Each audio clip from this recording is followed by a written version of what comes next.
Hey there everybody, Andrea Moranville here from Sweet Life of a Baker. Tonight I have for you a delicious sauteed spinach side dish with goat cheese. It's going to be perfect alongside of the grilled chicken that we're having with our dinner tonight. It's going to add a little, goat cheese is going to add a depth of tangy flavor to it, and it's going to be really yummy and hearty, and my husband's really going to like it because he just loves goat cheese. So, one thing that I want to let you know is this is not a difficult dish to make during the work week, and this is why. I usually prep my peppers and onions. I've got some portioned out here already. And I cook down a big pot of peppers and onions on, say, a Sunday. And I keep them in my fridge for the whole week. So I don't need to stand over the stove sauteing peppers and onions. I'm just going to put it right into my pot right here, into my little pan, and they're already cooked. So all I'm doing right now is warming them up. I have about 2 teaspoons of olive oil already in the pan that I'm going to go ahead and just add these peppers and onions to. I don't need to cook them. They're already cooked. So 58 seconds into this video and I'm already halfway through my dish. If I had to cook down these peppers and onions on a Wednesday or a Tuesday night like tonight, it's going to take a little longer. So if you have a little peppers and onions pre-prepped, it makes a side dish that much easier. You could certainly do this the night of, but it makes it easier and quicker for me if I have it already done.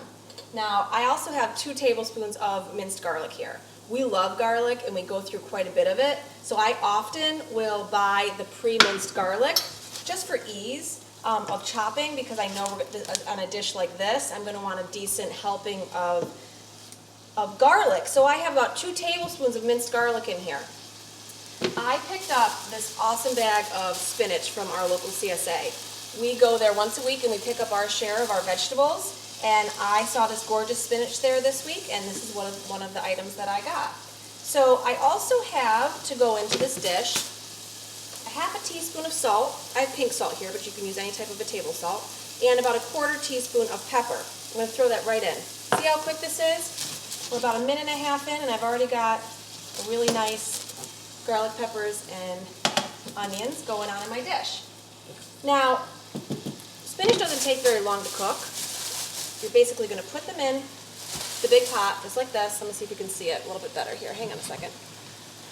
My little jerry-rigged video camera here I got. So you're just going to go ahead and you're going to put it right into your stock pot or whatever you want to use, frying pan, and you just want it to wilt.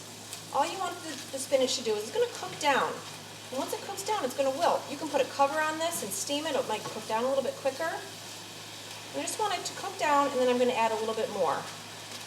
Now, when this is all done, and I'm going to pause you, and then I'll come back in a few minutes. It's not going to take very long, maybe 10 minutes to cook this down. I'm going to then add the goat cheese. And you're going to have a really delicious side dish. So let me go ahead. I'm going to pause you, and I will be right back. Hey there, I'm back. I completely miscalculated how long it was going to take to cook down the spinach. It only took me, because I just timed it, 1 minute and 30 seconds. So here we are, 4 minutes in. I have my spinach is already sauteed down. You can see it. It's only been 1 minute. Now, at this point in time, what I'm going to do is I'm just going to give it a little taste. I'm at home, so I can do that, to make sure that my seasoning is right. You don't want to add too much of your salt and pepper in the beginning. You can never have too much garlic. But you don't add too much salt and pepper in the beginning because you can't take it out. All you can simply do is add more. So now this is cooked down great. Now the great thing about goat cheese is that, well, first of all, by itself, this is a fabulous side dish. Adding the goat cheese is an additional step, an additional flavor that you don't have to do. You could eat it just like this and have a wonderful side dish. But what I'm going to do is I'm going to add a 1/4 cup of goat cheese. When you add goat cheese to a salad or a sauce or anything along that sort, it melts. So it's going to turn into a cream, so to speak. So this is my version of a creamed spinach, so to speak. It's going to add a great tanginess flavor to the spinach.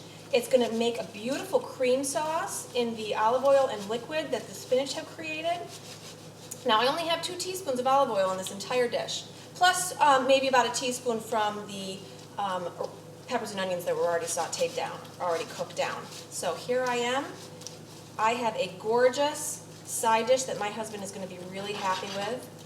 It's a little early, so I'm just going to put this aside. I'm going to taste it real quick, make sure that it tastes good. And then we're going to have this with a awesome grilled chicken. Oh, got a timer going off. See how this tastes. Now this is a 21-day fix approved side dish. So you're going to measure about probably 1.5 greens for this. I would say 2 teaspoons grays for the whole thing, and about 1/2 of a blue. That's it. So you've got a vegetable, you've got the gray, and you have the cheese. Spot on. That's a good side dish. I'm going to be super excited to serve this for dinner tonight. Andrea Moranville, Sweet Life of a Baker. Excuse me. I hope you have enjoyed this, and hopefully you try this recipe out because it's a winner.